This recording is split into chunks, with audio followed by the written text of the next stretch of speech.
හරිවන් සාදරයෙන් පිළිගන්නා ටෙස්ටෝවිඩ් YouTube channel එකට. ඉතින් ඔයා මෙච්චර කල් 159 විදියට කාඩ් දැම්ම නම් මේ වීඩියෝ වලට ගොඩක් වටිනවා. ඉතින් ඔයා මේ වීඩියෝ එක YouTube එකෙන් බලලා නම් අනිවාර්යෙන් subscribe කරන්න, Facebook එකෙන් බලලා නම් අනිවාර්යෙන් follow පාරක් දාන්න. එහෙනම් කොල්ලෝ අපි යමු වීඩියෝ එකට. යමු.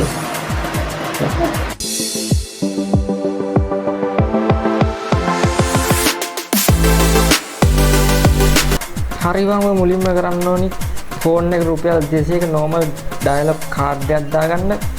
ඊට පස්සේ කෙලින්ම යන්න dial pad එකට ගිහිල්ලා type කරන්න #678 hash කියලා ඊට පස්සේ dial කරන්න. ඊට පස්සේ ආවට පේන ඇති ඊළඟට එන interface එක. ඉතින් ඔයා මෙතනින් යන්න ඕනි mobile data plan කියන එක අංක 3. ඊට පස්සේ mobile data plan ගියාට පස්සේ ආවට පෙන්වනවා ඇති internet cards කියලා. ඒ කියන්නේ අංක 2 වන්න internet card. ඉතින් ඊට පස්සේ active internet cards කියන එක යන්න. ඒ කියන්නේ අංක 1.